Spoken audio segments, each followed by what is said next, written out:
Assim, é um cenário um pouco complexo, né? Por que eu falo complexo?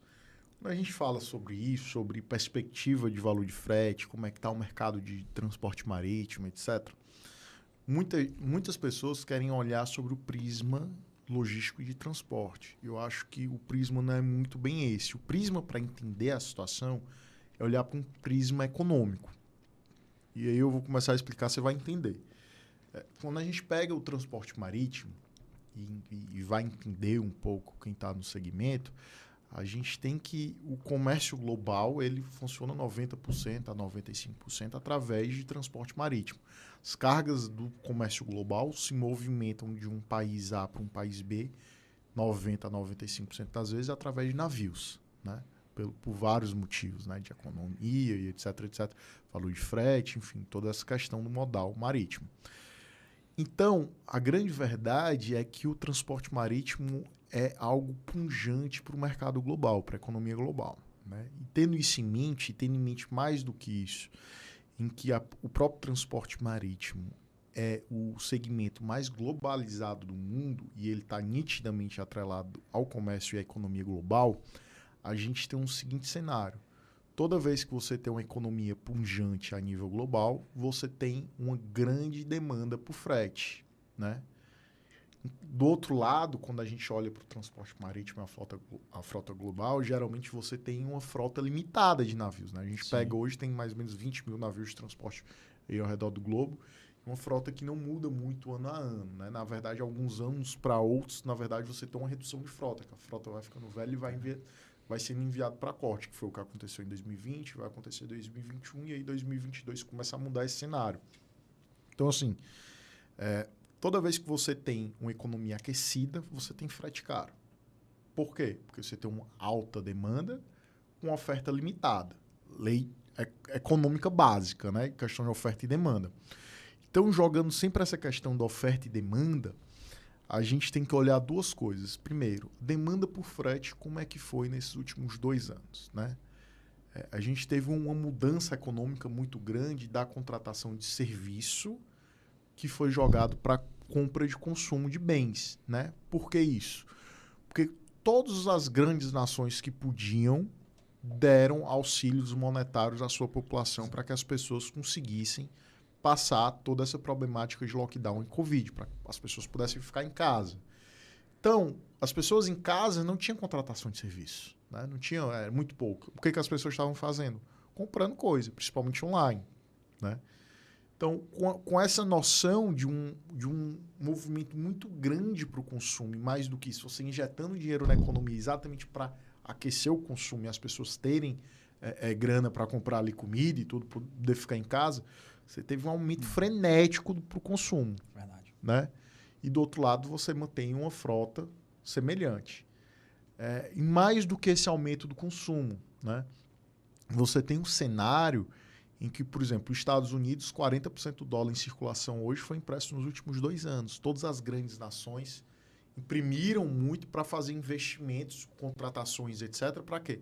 Para jogar dinheiro para o mercado para que a economia não parasse, né? Para você não ter realmente um problema, desaceleramento de economia. Então, você vê o pacote trilionário nos Estados Unidos de infraestrutura. A China também gastou muito dinheiro com pacotes, também valores altos, jogando dinheiro o quê? O Estado, o governo, querendo contratando obras de infraestrutura. Para quê? Para gerar emprego, enfim, gerar a cadeia produtiva está trabalhando, né? Isso é modelo econômico lá de Keynes, na época da grande quebra da Bolsa Econômica, o governo está incentivando e promovendo uma tentativa de aquecimento global. Para isso, o governo, sem dinheiro, precisa fazer o quê? Ele imprime dinheiro. Então, com isso, o que resulta também? Além daquele bem de consumo que subiu assim, esse frete de container que sobe de preço pela alta da demanda do bem de consumo, né? Do cara que quer comprar coisa no supermercado, quer comprar coisa na Casas Bahia, na Magazine Luiza. Você tem um outro lado também. Por que eu estou falando isso? Para segmentar. Uma coisa é transporte de container, que pega essa vertente do cara que recebeu o dinheiro e está querendo comprar, e esses produtos vêm em container. E do outro lado, com esse aquecimento e essa necessidade, esse investimento em infraestrutura, tanto na China como nos Estados Unidos, Isso leva para um outro momento também, que é o quê? A alta o superciclo, novamente, de alta de commodity, né? Então, minério de ferro subiu, bateu preços aí inimagináveis. Coque, enfim, todos os produtos, soja, todos os produtos, tanto do agro como produtos destinados efetivamente aí para obras estruturantes, subiram de preço. Por quê? Tá tendo muita construção, muita necessidade de obra, tudo sobe de preço. Se você for acompanhar qualquer construção aqui, até no estado do Ceará, se você construiu algo nos últimos 2 anos, você vai ver o preço de cimento, de tijolo, de aço, ferro, vergalhão, tudo subiu de preço, porque as commodities subiram de preço. Quando você tem um alta de commodity, significa o quê? Que está tendo uma busca maior pela compra da commodity. O que isso afeta também? Mercado de frete de navio graneleiro e navio bulk, né? Então, você teve uma alta muito grande nesses 2 mercados no transporte marítimo, né? De um lado, toda a parte de carga granel, carga bulk, do outro, navio de container, né? Então, assim, olhando pelo lado da demanda de frete, você tem essa vertente. E aí a gente tem que olhar o outro lado agora. Como é que ficou a oferta de navios? Navio de container e navio de bulk e navio de carga geral, enfim. E o que a gente percebe? Esses 2 segmentos, como todo, a oferta de tonelagem de navio foi extremamente impactado pela Covid. Hoje as viagens estão cada vez mais lentas, uma viagem de um navio, né? Antes, o ciclo de um container fazendo a rota China para a costa pacífica americana, um container fazia uma rota ida e volta 4 vezes, né, nessa rota por ano. Hoje está fazendo 2 a 2,5 vezes, porque as viagens ficaram mais longas. Mas, Léo, como é que as viagens ficaram mais longas? Uma sucessão de merdas, e aí eu volto que, desculpa o termo, mas no shipping a gente tem uma expressão que é ship happens, e a bruxa estava solta em 2020, tiveram muitos casos de acidente, muitos contêineres caindo ao mar, canal de Suez, e mais do que isso, uma questão também de alguns países de tolerância zero à Covid, como a China. Então, a gente teve sucessivos terminais ficando parados, né? O próprio canal de Suez, quando ficou parado, represa muito navio, represa muita carga. Então, o que acontece? E ainda tem um outro lado também, que é a mão de obra na terra, né? A gente pega, por exemplo, os Estados Unidos, que boa parte dos contêineres vão para lá, um grande importador da China. Lá você tem um déficit muito grande de caminhoneiro, né? Então, juntando a situação do Covid, eles tiveram um déficit muito grande de mão de obra. Então, os containers começaram a demorar cada vez mais para ser descarregados, serem entregues e serem devolvidos vazios para você poder ter realmente uma reposição nesses containers, né? O reposicionamento desses containers. Então, o que acontece? Você vê que as viagens ficaram mais longas porque começou a engargar lá, nos terminais e nos portos. Mas se você for ver os 2 terminais lá nos Estados Unidos, os maiores terminais de container, lá em Long Beach e Los Angeles também, antes uma operação de um navio demorava algumas horas. Ele chegava, atracava geralmente no mesmo dia, porque já tinha um contrato lá da janela para ele atracar e tudo. E tudo isso mudou. Por quê? Represamento de terminal. O que acontece? Quando um terminal na China, por exemplo, fica parado, ele começa a represar container lá. Vai criando uma fila de 300 navios aguardando.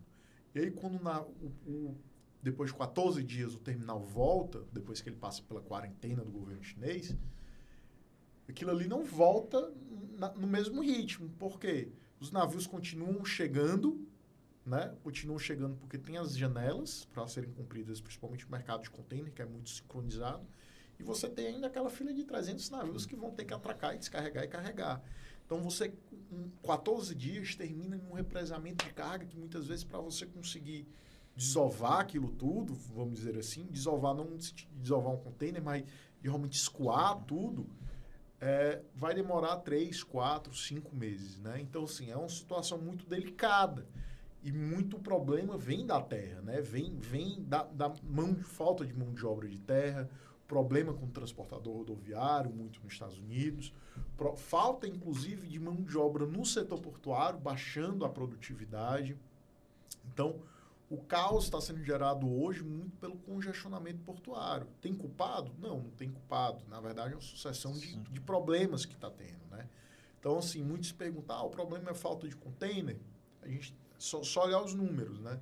Assim, desde que as indústrias voltaram na China após o lockdown lá, e lá representa basicamente 98% da produção de container, lá eles estão entregando em torno de 400 mil containers mês.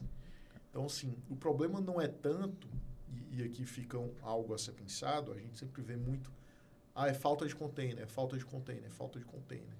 A grande verdade é que mesmo se hoje tivesse os containers que as pessoas imaginam que precisaria ter, provavelmente não resolveria o problema, né? Então, na verdade, o problema não é tanto de capacidade estática, vamos dizer assim, quantidade de containers e navios, e mais de capacidade dinâmica do comércio global está fluido. Ele está travado. As autoridades estão travando, os lockdowns estão travando isso.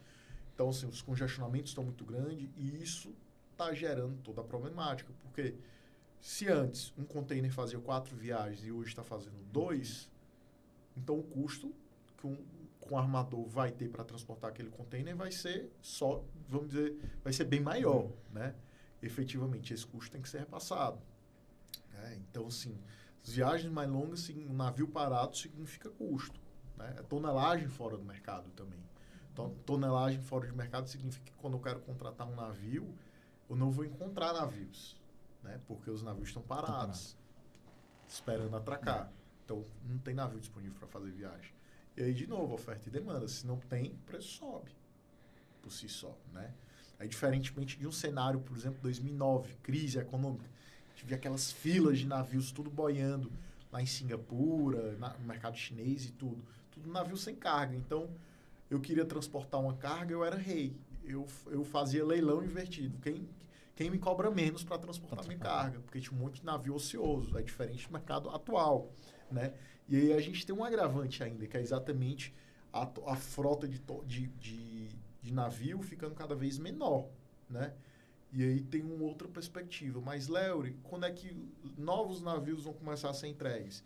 Os navios que começaram a ser encomendados e foram encomendados muitos navios em 2020 vão começar a ser entregues em 2023. Né? E aí, a partir de 2023, começa a reverter um pouco a situação. E se a gente pensa nessa pressão que está sendo exercida sobre a oferta, e como eu acabei de falar, o problema não é nem tanto na capacidade estática, mas na capacidade dinâmica, e eu preciso ter uma fluidez melhor. Então, se a questão é congestionamento de porto, o que acontece? Para melhorar, na verdade, não é nem tanto a construção de novos navios, mas mais a construção de portos.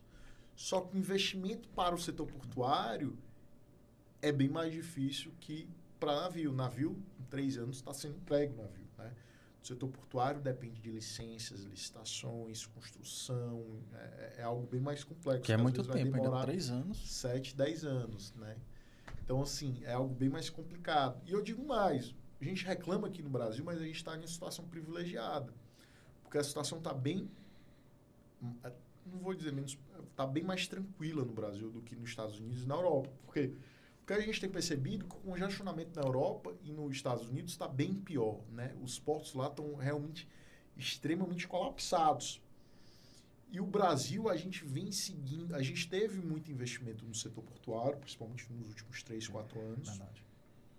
Foi criado muita área, foi criado muito, sim, um investimento muito grande e a gente vem de crise há muitos anos. Né? Então, assim, o mercado não tinha chegado a seu ápice de utilização de área portuária. Então, a gente ainda está tranquilo de você não ter filas enormes. Tanto é que quando você vai ver o valor do frete para o mercado brasileiro, para o mercado americano e europeu, o frete para o Brasil ainda está menor do que os outros mercados, porque lá sim está o congestionamento. Mas sim, o valor do frete aqui está sendo impactado pelos outros 2 mercados, o mercado europeu e o americano. Porque, como eu falei, a atividade é extremamente globalizada. Então, o navio que vem para cá é um navio que passou pela Europa, passou pelos Estados Unidos para fazer transbordo, principalmente está trazendo carga na China. Então, o que acontece? Ele termina sendo impactado. Por isso que o valor do frete sobe, né? Mesmo a gente está estando em uma situação melhor. Né? Mas essa que é a reflexão, a questão de mais container, mais navios resolveria o problema? Talvez não. Talvez não, entendeu? Provavelmente não. E levo sobre o problema sobre uma outra vertente também. Léo, e eu escuto muito e vejo muitas pessoas falando, não, na verdade isso é um cartel dos transportadores marítimos, os transportadores marítimos subiram o preço para ganhar o que eles não ganharam em 2020, que tiveram muito prejuízo. Na verdade, não é por aí. Né? Não tem uma grande conspiração que todos os transportadores marítimos se juntaram para subir o preço fazendo a cartelização. Não. E eu digo isso não é coisa da minha cabeça. Sim, a Casa Branca, depois de sofrer muita pressão dos sindicatos de varejistas, etc., nos Estados Unidos, convocou a agência regulatória que tem nos Estados Unidos de transporte marítimo, ao que é o correspondente ANTAQ aqui no Brasil, a fazer uma análise regulatória se estaria tendo alguma interferência ou manipulação de preço artificial no segmento de transporte marítimo a justificar o aumento que teve. E a agência regulatória lá fez um estudo e voltou e falou, não, realmente é um problema de oferta e demanda, não é um problema de armadores combinando preço, longe disso. Então, assim, não tem uma grande conspiração. Realmente tem uma tempestade perfeita, uma sucessão de problemas, que aí, novamente, não tem ninguém culpado, mas sim, todo mundo tem que estar junto para encontrar as melhores soluções. E, assim, é uma situação de guerra, é uma logística de guerra.